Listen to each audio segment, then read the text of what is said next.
വിഹിതം 60.5 കോടിയായി വർദ്ധിപ്പിക്കുന്നു. കുട്ടനാട് മേഖലയിലെ വെള്ളപ്പൊക്ക നിയന്ത്രണത്തിന് സമഗ്ര പദ്ധതി തയ്യാറാക്കുന്ന പ്രക്രിയ തുടങ്ങുന്നതിന് ആദ്യഘട്ടമായി ഇതുകൂടാതെ 50 കോടി രൂപ കൂടി വകയിരുത്തുന്നു. മീനച്ചിൽ വാലി ജലസേചന പദ്ധതിക്ക് 5.5 കോടി രൂപ വകയിരുത്തുന്നു. ഇടമലയാറിന് 32 കോടി, മൂവാറ്റുപുഴ വാലിക്ക് 11.56 കോടി, കാവേരി നദിയുടെ പദ്ധതിക്ക് 28.75 കോടി, ബാണാസുര സാഗർ 21.75 കോടി, കാവേരി നദീതടത്തിലെ ചെറുകിട പദ്ധതികൾക്ക് 2.6 കോടി രൂപ, പട്ടിശ്ശേരി ഡാമിന്റെയും കനാൽ സംവിധാനത്തിന്റെയും പുനർനിർമ്മാണത്തിനായി 17 കോടി, ചമ്രവട്ടത്ത് റെഗുലേറ്റർ കം ബ്രിഡ്ജ് പദ്ധതിക്ക് 2.5 കോടി, കാടാ കനാലുകളുടെ നവീകരണത്തിന് 14.1 കോടി, ഡാം പുനരുദ്ധാരണവും വികസനവും പദ്ധതിക്കായിട്ട് ഡ്രിപ്പിന് 16 കോടി, കുറ്റ്യാടി ജലസേചന പദ്ധതിക്ക് 5 കോടി, പഴശ്ശി ജലസേചന പദ്ധതിക്ക് 13 കോടി, ചേരമംഗലം പദ്ധതിക്ക് 2.5 കോടി, കാഞ്ഞിരപ്പുഴ ജലസേചന പദ്ധതിക്ക് 10 കോടി, ചിറ്റൂർപ്പുഴ നവീകരണ പദ്ധതിക്ക് കനാൽ നവീകരണ പദ്ധതിക്ക് 12 കോടി എന്നിങ്ങനെ വകയിരുത്തുന്നു. സർ, തോട്ടപ്പള്ളിയിലെ വിവിധ പ്രവർത്തനങ്ങൾക്കായിട്ട് 5 കോടി രൂപ വകയിരുത്തുന്നു. കല്ലട ഇറിഗേഷൻ കനാലുകളുടെ സംരക്ഷണ നവീകരണ പ്രവർത്തനങ്ങൾക്കായി 10 കോടി രൂപ വകയിരുത്തുന്നു. സർ, ചെറുകിട ജലസേചനം, ഭൂഗർഭ വികസനവും ജലവികസനവും പര്യവേഷണവും പദ്ധതിക്കായി 23 കോടി രൂപ വകയിരുത്തുന്നു. ലിഫ്റ്റ് ഇറിഗേഷന് 17 കോടി രൂപ വകയിരുത്തുന്നു. സർ,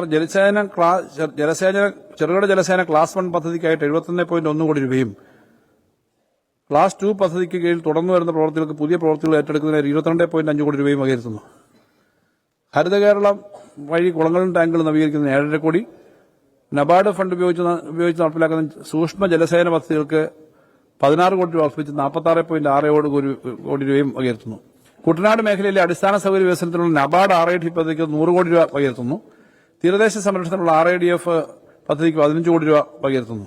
ഊർജ്ജം, സർ, സംസ്ഥാനത്തിന്റെ ഊർജ്ജ മേഖലയിലെ നേട്ടങ്ങൾ കണക്കിലെടുത്ത് ഊർജ്ജ കാര്യക്ഷമതാ പദ്ധതികൾ, വൈദ്യുതി സുരക്ഷാ പരിപാടികൾ, ചെറുകിട ജലവൈദ്യുത പദ്ധതികളുടെ വികസനം, ഹരിത ഊർജ്ജം പ്രോത്സാഹിക്കുന്ന പദ്ധതികൾ എന്നിവയാണ് 26-27 ബജറ്റിൽ ഊന്നൽ നൽകുന്ന പ്രധാന മേഖലകൾ.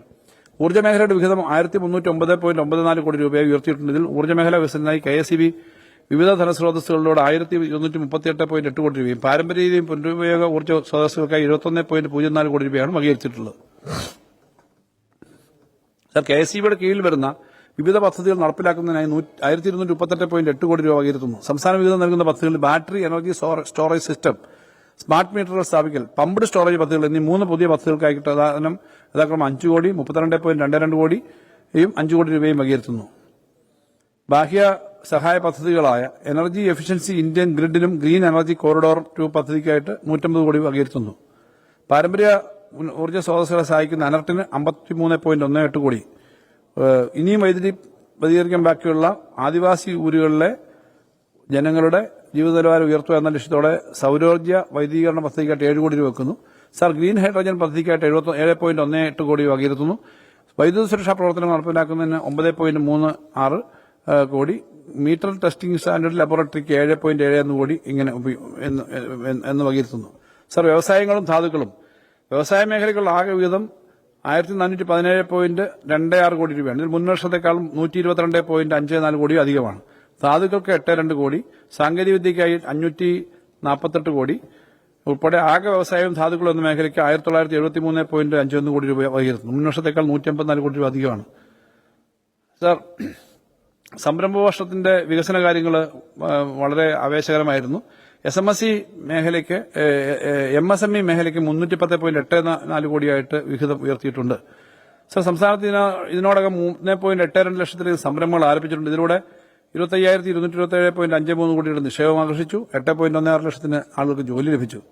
സർ, ഇതിന്റെ ഭാഗമായിട്ട് കൂടുതൽ കാര്യങ്ങൾ നടപ്പിലാക്കുകയാണ്. ഇതിന്റെ ഭാഗമായി സൂക്ഷ്മ സംരംഭങ്ങളെ ചെറുകിട സംരംഭങ്ങളായും ചെറുകിട സംരംഭങ്ങളെ ഇടത്തരം സംരംഭങ്ങളായി ഉയർത്തുന്ന മിഷൻ 1000 പദ്ധതി സംസ്ഥാന സർക്കാർ നടപ്പിലാക്കി വരുന്നുണ്ട്.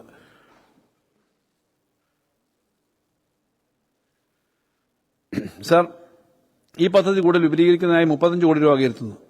സർ, സംസ്ഥാനത്തെ ഗ്രാമപ്രദേശങ്ങളിൽ കൂടുതൽ തൊഴിലവസരങ്ങൾ സൃഷ്ടിക്കുന്നതിനും മൂല്യവർദ്ധനവും മെച്ചപ്പെടുത്തുന്നതിനായി പ്രാദേശിക സർക്കാരുകളുമായി സഹകരിച്ച് ഗ്രാമീണ അപ്പാരൽ പാർക്കുകളും ഗ്രാമീണ മേഖലാധിഷ്ഠിത യൂണിറ്റുകളും ഇലക്ട്രോണിക് അസംബ്ലി പാർക്കുകളും സ്ഥാപിക്കാൻ സർക്കാർ ലക്ഷ്യമിടുന്നു. ഇത് നടപ്പ് സാമ്പത്തിക വർഷം ഈ പാർക്കുകൾക്ക് ഓരോന്നിനും 10 കോടി രൂപ വീതം മാറ്റിവെക്കുന്നു. സർ, മിഷൻ 1 ലക്ഷം, മിഷൻ 1 ലാഖ് എന്ന പുതിയ പദ്ധതിക്കായി 4 കോടി രൂപ വകയിരുത്തുന്നു. സർ, കഴിഞ്ഞ 4 വർഷത്തിൽ 3431 സംരംഭകർക്ക് മൂലധന സഹായമായി 203.56 കോടി രൂപ വിതരണം ചെയ്യാൻ സാധിച്ചിട്ടുണ്ട്. ഈ പദ്ധതികൾക്കുള്ള വർദ്ധിച്ച ആവശ്യകത കണക്കെടുത്ത് 110 കോടി രൂപ വകയിരുത്തുന്നു. സർ, സംസ്ഥാനത്തെ വ്യാവസായിക ഭൂമിയുടെ ദൌർലഭ്യം പരിഗണിക്കുന്നതിനായി സ്വകാര്യ വ്യവസായ എസ്റ്റേറ്റുകൾ, ക്യാമ്പസ് വ്യവസായ പാർക്കുകൾ, സഹകരണ വ്യവസായ പാർക്കുകൾ എന്നിവ പ്രോത്സാഹിപ്പിക്കുന്നതിന് പദ്ധതികൾ സംസ്ഥാന സർക്കാർ നിലവിൽ നടപ്പിലാക്കി വരികയാണ്. നിലവിലെ സ്വകാര്യ വ്യവസായ പാർക്കുകൾക്ക് അംഗീകാരം നൽകുകയും അതിൽ 8 സ്വകാര്യ വ്യവസായ പാർക്കുകൾ പ്രവർത്തനം ആരംഭിക്കുകയും ചെയ്തിട്ടുണ്ട്. 38 സ്വകാര്യ വ്യവസായ പാർക്കുകൾക്ക് അംഗീകാരം നൽകിയിട്ടുണ്ട്. 2026-27 വർഷത്തേക്ക് പ്രവാസി വ്യവസായ പാർക്ക്, വനിതാ വ്യവസായ പാർക്ക്, പരമ്പരാഗത വ്യവസായ പാർക്ക് തുടങ്ങി പുതിയ ഘടകങ്ങൾ ഈ പദ്ധതിയിൽ ഏർപ്പെടുത്തുന്നതിന് സർക്കാർ ലക്ഷ്യമിടുന്നു. ഇതിനായി 20 കോടി രൂപ വിഹിതം ഉയർത്തുന്നു. സർ, തോട്ടം മേഖലയിലെ തൊഴിലാളികളുടെ ക്ഷേമത്തിനായി പുതിയ പാർപ്പിട സൌകര്യങ്ങളുടെ നിർമ്മാണവും തൊഴിലാളികളുടെ നിലവിലുള്ള വീടുകളുടെ നവീകരണവും പദ്ധതിക്ക് ബജറ്റ് വിഹിതമായി 5 കോടി രൂപയും അധിക വിഹിതമായി 10 കോടി രൂപയും വകയിരുത്തുന്നു. പ്ലാൻ വിഹിതമായി 5 കോടി രൂപയും അധിക വിഹിതമായി 10 കോടി രൂപയും വകയിരുത്തുന്നു. സർ, PPP രീതിയിലൂടെ Kerala university for skill development entrepreneurship എന്ന സ്ഥാപനം ആരംഭിക്കുന്നതിന് സർക്കാർ ലക്ഷ്യമിടുന്നു. ചെറുകിട വ്യവസായ മേഖലയിലെ അടിസ്ഥാന സൌകര്യ വികസന പരിപാടിക്കായി 39.45 കോടി രൂപ വകയിരുത്തുന്നു. സർ, നാനോ യൂണിറ്റുകൾക്കുള്ള മാർജിൻ മണി 17.06 കോടി രൂപ വകയിരുത്തുന്നു. സൂക്ഷ്മ ഇടത്തരം സംരംഭങ്ങൾക്കുള്ള പ്രത്യേക പാക്കേജായി 63 കോടി രൂപ. ഇടത്തരവും വലുതുമായ വ്യവസായങ്ങൾ. സർ, വ്യവസായ മേഖലയുടെ വളർച്ചയ്ക്കായി വ്യവസായ പാർക്ക് അധിഷ്ഠിത വികസന രീതിയാണ് സംസ്ഥാനം സ്വീകരിച്ചു വരുന്നത്. ഭൂമി ഏറ്റെടുത്ത് പുതിയ പാർക്കുകൾ സൃഷ്ടിക്കുന്നതിലും നിലവിലെ പാർക്കിലെ സൌകര്യം മെച്ചപ്പെടുത്തുന്നതിന് ശ്രദ്ധ കേന്ദ്രീകരിക്കുന്നു.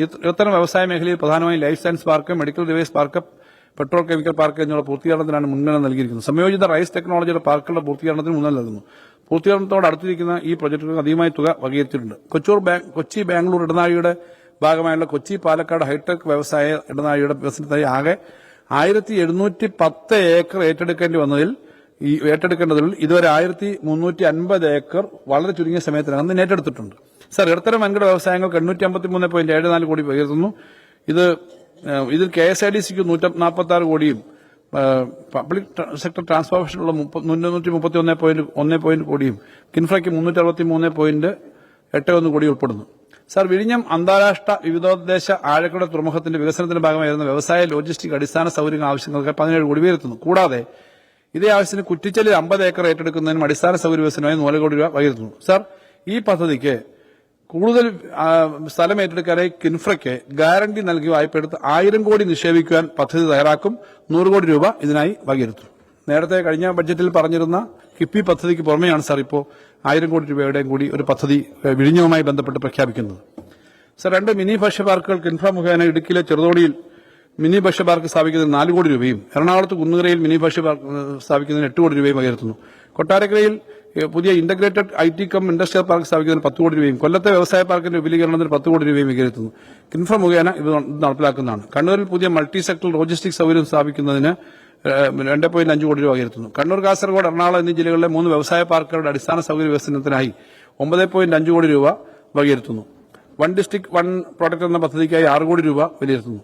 സർ, ലൈഫ് സയൻസ് പാർക്കിന്റെ പ്രവർത്തനങ്ങൾക്കായി 35 കോടി രൂപയും മെഡിക്കൽ ഡിവൈസ് പാർക്കിന് 30 കോടി രൂപയും വകയിരുത്തുന്നു.